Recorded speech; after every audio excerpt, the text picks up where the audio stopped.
Keluarga Mahayana ini juga dapat dibagi atas dua lagi, ya. Yang satu yang tercerahkan, yang satu yang belum tersadarkan, yang satu yang tersadarkan, yang satu belum tersadarkan. Yang tersadarkan melalui sifat-sifatnya kita dapat melihat kualitasnya. Yang belum tersadarkan kita tidak dapat melihat kualitasnya. Lalu apa yang menjadi karakteristik daripada keluarga Mahayana ini adalah seseorang itu apakah termasuk dalam keluarga Mahayana atau tidak, itu kita dapat melihat hanya berdasarkan kualitas penampakan atau dapat ciri-ciri daripada orang tersebut. Bila mana seseorang memiliki ciri-ciri ataupun sifat ataupun kualitas demikian ini, maka orang itu dapat dikelompokkan dalam kelompok keluarga Mahayana. Yang pertama adalah orang ini lemah lembut. Artinya lemah lembut itu tidaklah bersifat pura-pura, dan lemah lembut ini ditujukan kepada setiap orang, bukan hanya kepada orang-orang yang dekat dengannya atau bukan kepada orang-orang yang suka kepadanya. Juga ini ditujukan kepada setiap orang, pada semua orang. Ya, yang kedua adalah mereka tidak akan pernah melakukan pelecehan. Artinya adalah mereka tidak akan mengambil sesuatu dari orang lain yang berdasarkan kekuasaan yang mereka miliki, atau mereka menyakiti orang lain karena kekuasaan ataupun power yang mereka miliki. Yang ketiga adalah mereka tidak akan pernah melakukan suatu penggelapan ataupun penipuan dan sejenisnya. Yang keempat adalah mereka memiliki perasaan cinta kasih dan belas kasih terhadap lainnya. Jadi bila mana kita atau seseorang memiliki sifat-sifat karakteristik yang demikian ini, maka ya orang tersebut akan secara otomatis terkategorikan ataupun termasuk ke dalam keluarga daripada Mahayana ini. Jadi dengan demikian ya kita akan tahu, dari sini kita sudah tahu sekarang sebenarnya kita ini termasuk ke keluarga yang mana. Jadi mungkin saja ya mungkin saja di sini ya kita pembahasan cuma demikian. Tahun depan mungkin kita akan mengadakan suatu pembahasan yang jauh lebih serius. Kita berencana untuk melakukan suatu pembahasan seperti layaknya suatu seminar. Ya, jadi kita akan melakukan pembahasan yang lebih detail.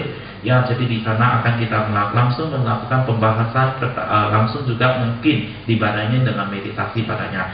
Dan saat ini ya mungkin kita lihat, mungkin kita akan memberikan waktu untuk tanya jawab.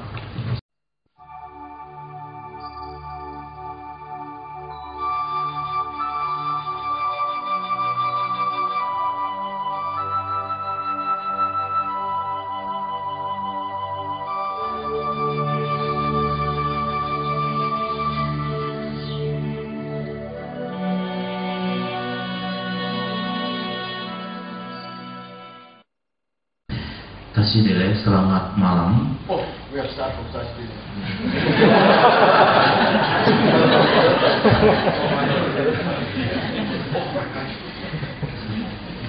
Tasidele, selamat malam. Jadi di sini Ibu Syira mengatakan beliau sangat senang sekali dapat bertemu dengan kita semua pada kesempatan kali ini lagi, pada malam hari ini.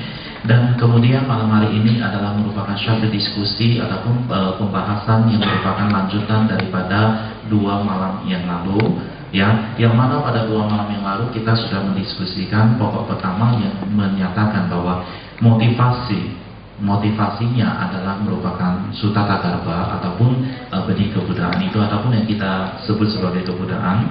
Dan ini adalah merupakan topik utamanya, di mana kita menjadikan topik utama itu menjadi 6 poin. Poin yang pertama itulah yang motivasinya adalah merupakan sutata garba, dan kita sudah membahas itu 2 hari yang lalu atau 2 malam yang lalu. Dan berikut ini adalah kita membicarakan tentang apa yang kita kenal dengan dasar karyanya ataupun dasar upayanya. Dasar berupayanya adalah tubuh manusia yang paling berharga. Jadi kita mungkin saja sudah mempelajari poin-poin ini beberapa tahun yang lalu, di mana kita melihat ya bahwasanya kita mempelajari 2 hari yang lalu bahwa bila mana kita berusaha dengan usaha yang benar, maka usaha kita tidak akan tersia-siakan, ya, karena pada suatu ketika kita akan dapat mencapai tujuan kita, yaitu mencapai pencerahan, yang mana sebenarnya impian kita ataupun tujuan kita bukanlah sesuatu tujuan yang tidak dapat dicapai, tetapi adalah merupakan sesuatu yang dapat dicapai.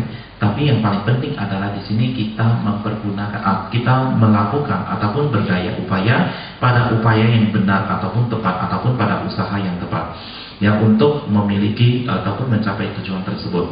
Untuk bisa mencapai tujuan ataupun tujuan kita tersebut, maka pertanyaan berikutnya adalah orang yang bagaimana? Artinya adalah orang dengan kualitas apa dan dengan persyaratan apa seseorang baru bisa mencapai tujuan yang kita maksud tersebut, ya. Jadi di sini ya di sini kita akan mempelajari lebih lanjut lagi, ya, tentang topik ini, di mana di sini topik ini akan membagikan lagi menjadi 5 topik yang lebih kecil lagi atau subtopiknya, yang mana terdiri daripada satu